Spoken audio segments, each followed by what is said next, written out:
nina obutambi bubiri bwe ngenda osinziirako okubaako kye njogera ekitono ennyo olwaleero.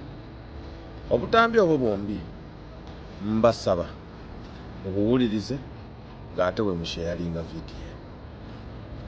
Ngenda kubasaba mbasaba busabe bafollowers bange mmanyi mwenna muba temusobola kikola kwasinza munaye kumanya mitima gyammwe abamu naye abo abali ku kituufu nga ddala owagira Tariiki ongoberera oli follower wange ebyaddala sikusabye ssente wadde n'ekikumi n'eki sirina kyenkusabye wabula nkusaba ekintu kimu ono Anita Ntamungi alabika atuyita mmere Anita Ntamungi alabika atuyita mmere tugenda kumulagako nti tusobola okumulwana Ntamungi waba ayagala mirambo agenda kugifuna waba ayagala bafu ajja bafuna waba ayagala kunywa musaayi nga vampire tujja kumuwa. Tambuza vidiyo sharingire just ku sharingire abantu wetubeera kati tuli wano bangi naye netubeera emitwalo ebiri kyokka ne tusharinga vidiyo emitwalo egi nga bwe mwasharinga just abantu 10 bokka b'olina kusimyo nga mikwano kyo wallahi eno vidiyo egenda kutambula ejja kutuuka ku buli muntu yenna. Twagala Anita Amongi tumufuule vayi tumute agende vayi twagala Anita Amongi atubuulire yakolayo obwakabaka obubwe bugendeya. Wuliriza ku vidiyo buli bubiri wuliriza akasooka k'omukyala owulirize n'akajjoero Ssenyonyi Honorable Lob muwulirize bulungi. Is about my life which is being threatened. I'm being told to ask myself where the late Olem Khan is, the LC5. I was told to ask myself what happened to him and where he is now.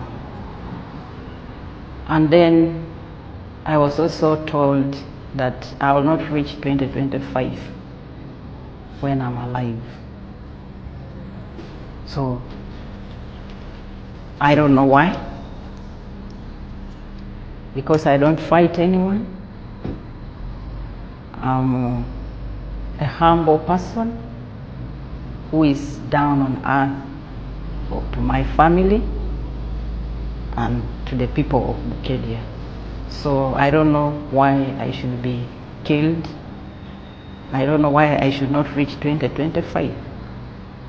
So should anything happen to me, these people are answerable, because saying that biting and go back to Parliament, go back to Kampala, what does that mean? And then how they were planning to put ammunitions in my home and get arrested.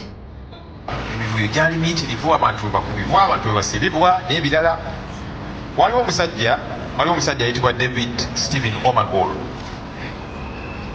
yavaayo neesimbawo ku bwannamunigina bamugamba nti abanene Bukedia sipiika n'abalala biveeko n'agamba nedda nze njagala kwesimbawo ddembe lyange. Omusajja oyo balumba amaka ge abapoliisi kuba byonna biri ku record era bali mu kunoonyezebwako.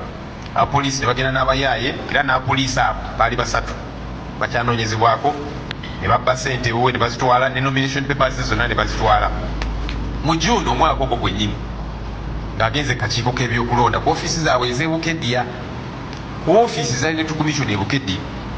Agayaaye agapange ne gajja ne gamukubaakuba ng'abakozi ba electoral commission batunula, ba returning officer baani we bali awo batunula, n'abapoliisi we bali awo batunula.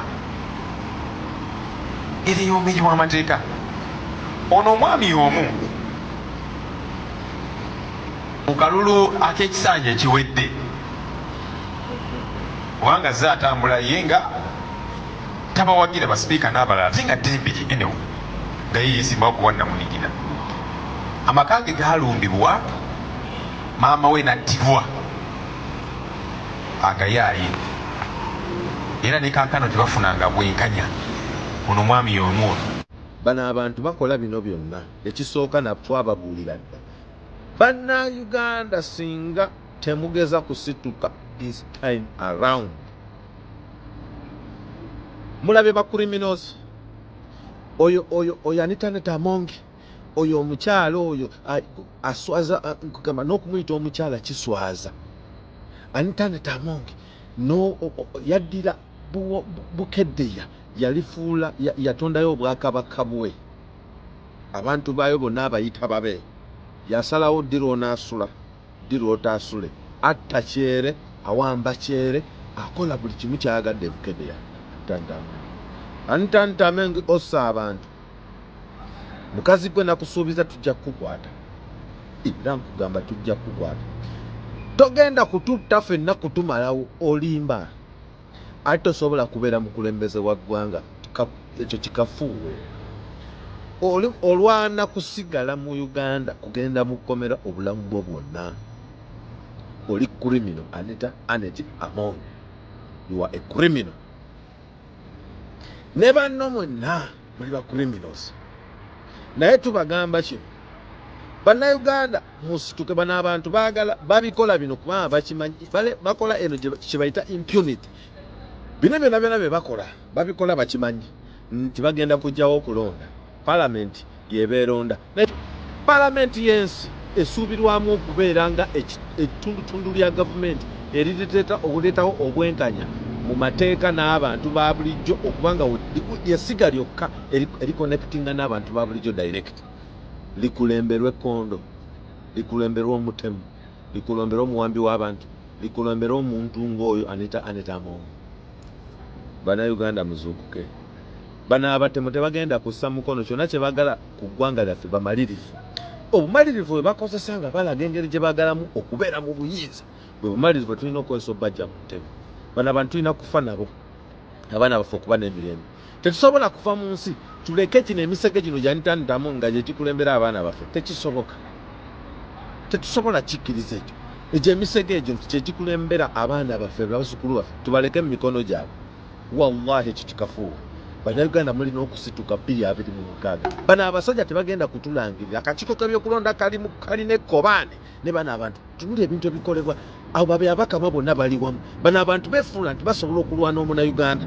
Wallahi tugenda bawa olutalo bano abantu. Balowooza nti basobola okutulwana, balowooza nti basobola otufunza fe abantu 1,50,000 akakundi obukundi kano, balowooza nti basobola okubaako kye batukola. Bano abantu okumanya bamanyiira baliraga nti basobola otufuga, basobola otukola buli kye baagala, basobola okututta, basobola otulepinga, basobola otukola buli kimu, basobola otubuzaawo nga tewali abanyezi bwe bakirowooza. Bannayuganda tulina omukisa okuteeka Robert Kyagulanyi Ssentamu Mijembe mu ntebe, ate tulina kumuteekamu luno okusituka.